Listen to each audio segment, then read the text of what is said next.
अब हम प्रश्न नंबर 2 करते हैं और प्रश्न नंबर 2 में क्या कह रहा है, अनुपातों A1/A2, B1/B2 और C1/C2 की तुलना कर ज्ञात कीजिए कि निम्न समीकरण युग में द्वारा निरूपित रेखाएं, ये रेखाएं आपको ज्ञात करके दिखानी है कि एक बिंदु पे प्रतिच्छेद करती है या समांतर रेखाएं है या समपाती है।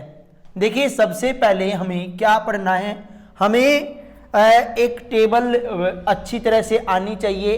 उस टेबल में क्या होता है, जैसे समीकरणों के युग में दे रखे हैं, समीकरणों के अनुपातों की बात करेंगे हम। समीकरणों के अनुपातों की बात करें तो A1/A2 नॉट इक्वल यानी कि बराबर नहीं है B1/B2 के।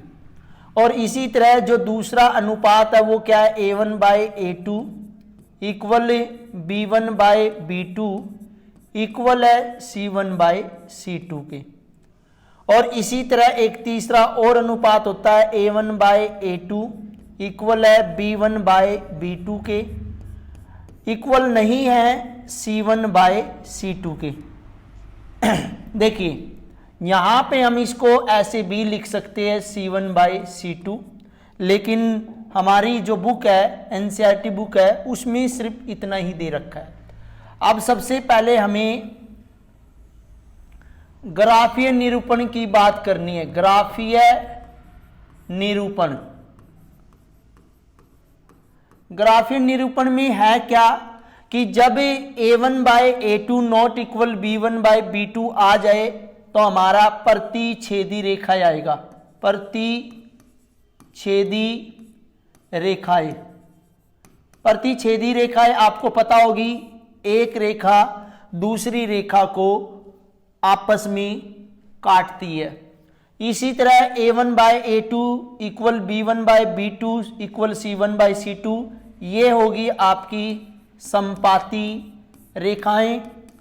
और मैं आपको बताऊं समपाती रेखाएं किस तरह की होती है, एक रेखा दूसरी रेखा पर ओवरलैप करती है।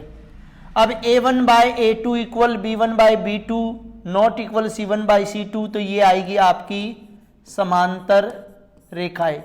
ये रेखाएं तो आपको पता ही होगी समांतर कैसी होती है, एक रेखा दूसरे के समांतर होती है। इसके बाद हमें पढ़ना है बीजगणितीय, बीजगणितीय निरूपण। इसमें आपने हलों के बारे में बात करनी है। जब हमारा A1/A2 नॉट इक्वल B1/B2 आ जाए तो हमें क्या लिखना है, केवल एक हल। मतलब कहने का मतलब है इसका दूसरा नाम होता है अद्वितीय हल। इसी तरह जब यहां पे हमारा A1/A2 equal B1/B2 equal C1/C2 आ जाए तो यहां पे होगा अपरिमित रूप से अनेक हल। तीसरे की बात करें A1/A2 इक्वल है B1/B2 के इक्वल है C1/C2 के, तो यहां पे लिखेंगे कोई हल नहीं। और एक यहां पे युग्म की बात होती है, और युग्मों की हम बात करें तो यहां पे लिखना आपने समीकरणों के युग्म, समीकरणों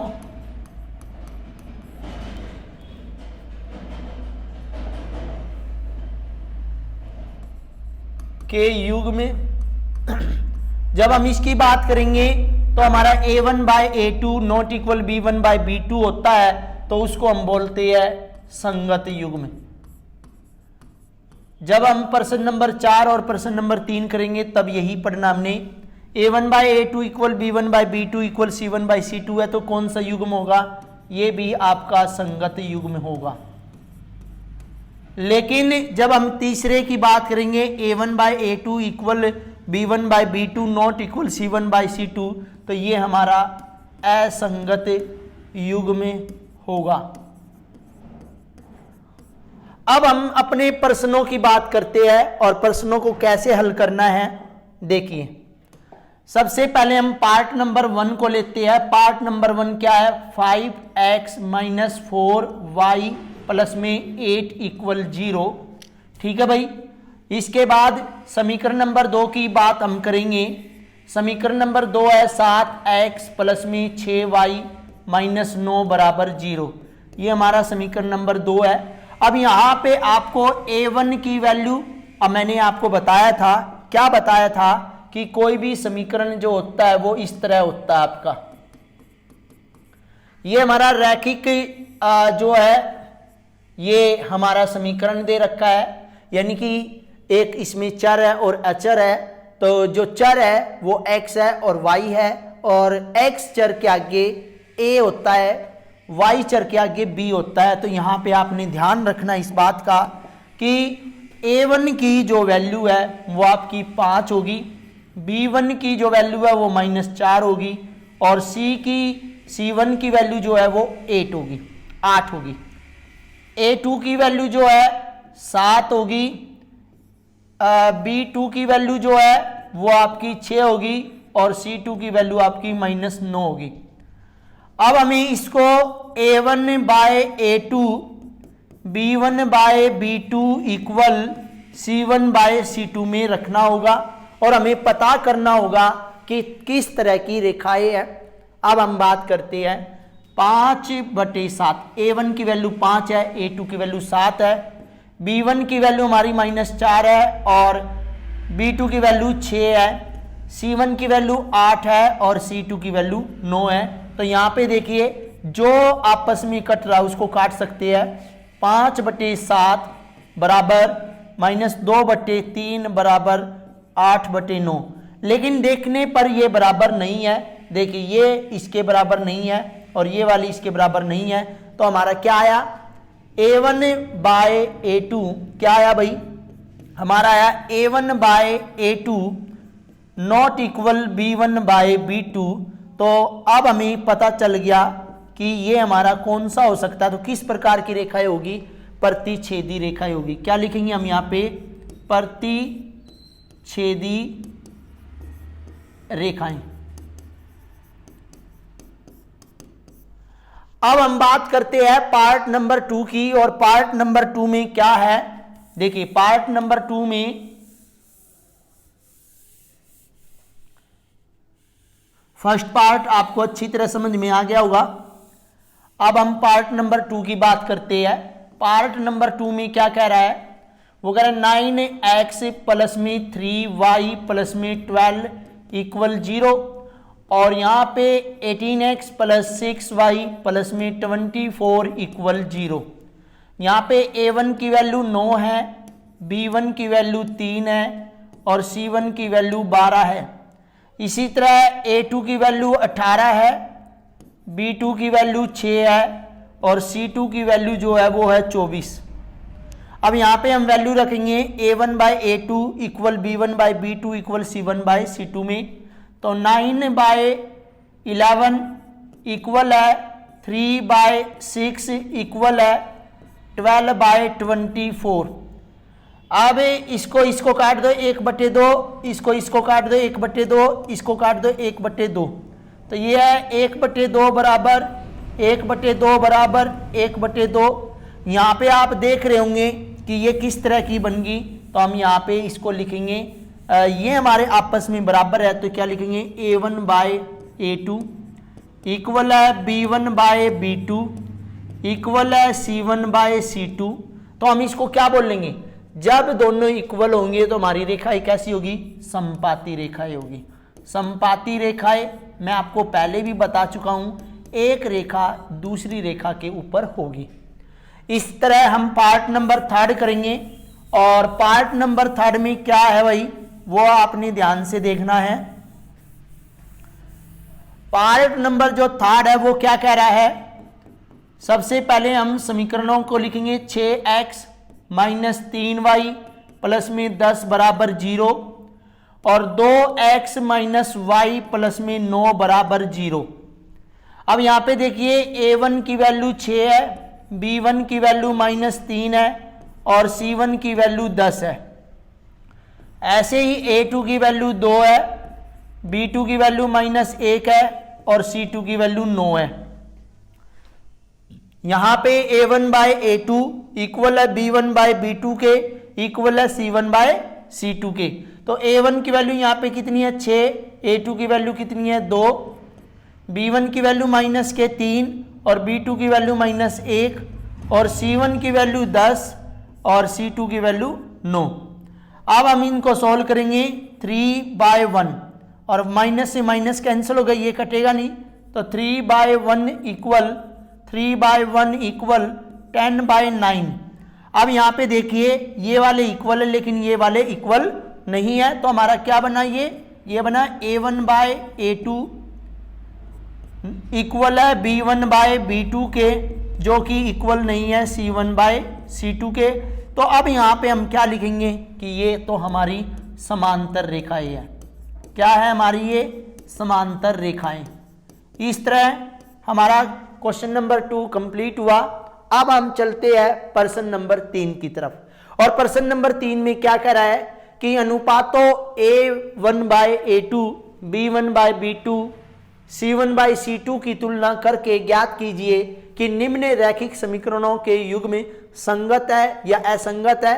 तो अभी थोड़ी देर पहले जब हमने प्रश्न नंबर 2 किया था तो उसमें समीकरणों के युग्मों की बात हो रही थी। तो जहां पे नॉट इक्वल और इक्वल है, जहां पे नॉट इक्वल और इक्वल है वो तो संगत युग्म होंगे, जहां पे एक इक्वल और एक नॉट इक्वल है वहां पे आपका असंगत युग्म होगा।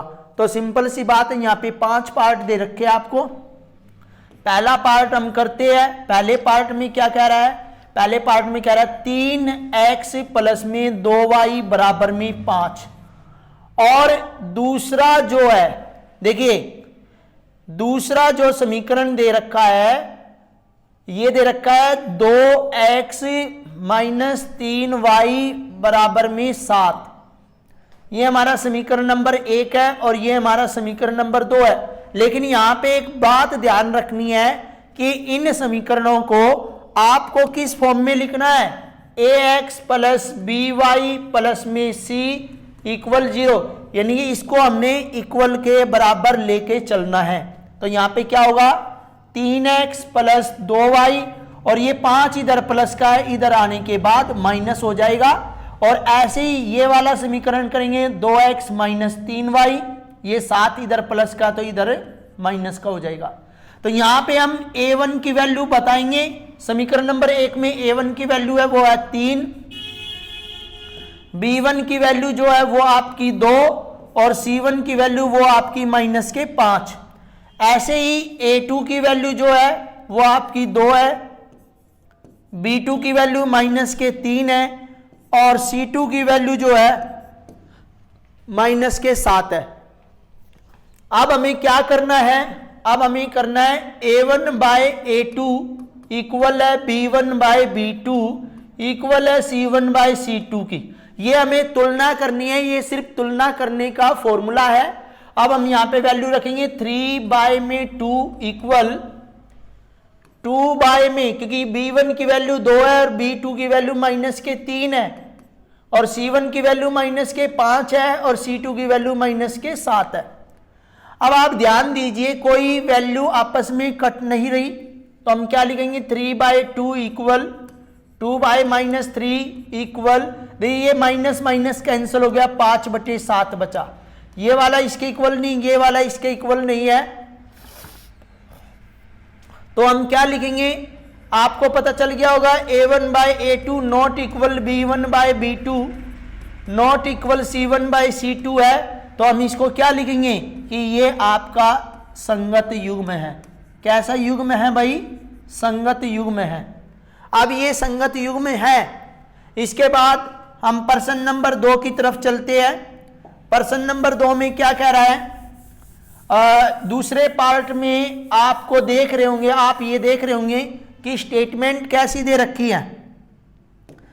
अब ये देखो भाई स्टेटमेंट में सेकंड पार्ट में 2x माइनस 3y इक्वल 8 और दूसरी इक्वेशन है 4x माइनस 6y इक्वल 9। अब ध्यान दीजिए, सबसे पहले तो हमें इन दोनों को इधर लेके आना है। 2x minus 3y minus 8 equal 0, और ऐसे ही 4x minus 6y minus 9 equal 0। ये हमारा समीकरण नंबर 1 हो गया, और ये हमारा समीकरण नंबर 2। a1 की वैल्यू आपको दिखाई दे रही होगी 2, b1 की वैल्यू माइनस के 3, और c1 की वैल्यू जो है आपकी माइनस के 8। ऐसे ही a2 की वैल्यू जो है वो है 4, b2 की वैल्यू माइनस के 6, और c2 की वैल्यू जो है माइनस के 9। अब हमें अपनी वैल्यू इनमें पुट करके देखनी है। ये हमारा तुलना करने का फॉर्मूला हो गया। यहां पे लिखेंगे a1 बाय a2 2/4, यहां लिखेंगे माइनस 3 बाय माइनस के 6, और यहां लिखेंगे आप माइनस के 8 डिवाइडेड बाय माइनस के 9। अब हम इसको करते हैं 1/2, ये भी माइनस हो जाएगा, ये भी कितना हो जाएगा 1/2 हो जाएगा, और इनके साइन चेंज होंगे, सिर्फ माइनस माइनस कैंसिल हो जाएंगे। अब ये क्या बन गया, a1 बाय a2 इक्वल है b1 बाय b2 के, लेकिन नॉट इक्वल है c1 बाय c2 के। तो मैंने आपको बताया था पिछले क्वेश्चन में, आप ध्यान से देखिए क्या दिखाई दे रहा है हमें, जब a1 by a2 equal b1 by b2 not equal हो तो हमारा असंगत युग्म होगा। कैसा युग्म होगा भाई, ये असंगत युग्म होगा। इसके बाद पार्ट नंबर 3 की हम बात करते हैं। पार्ट नंबर 3 में क्या कह रहा है,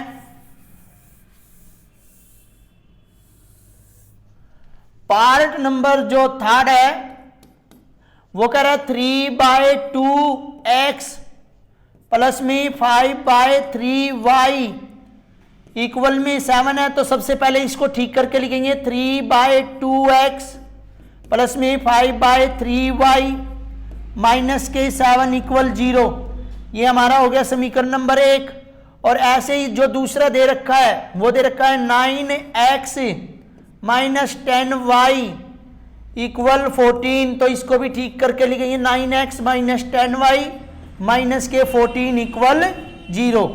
अब हमें यहां पे लिखनी है a1 की वैल्यू 3/2 होगी, b1 की वैल्यू 5/3 होगी, c1 की वैल्यू माइनस के 7, और ऐसे ही a2 की वैल्यू 9, b2 की वैल्यु माइनस के 10, और c2 की वैल्यू माइनस के 14।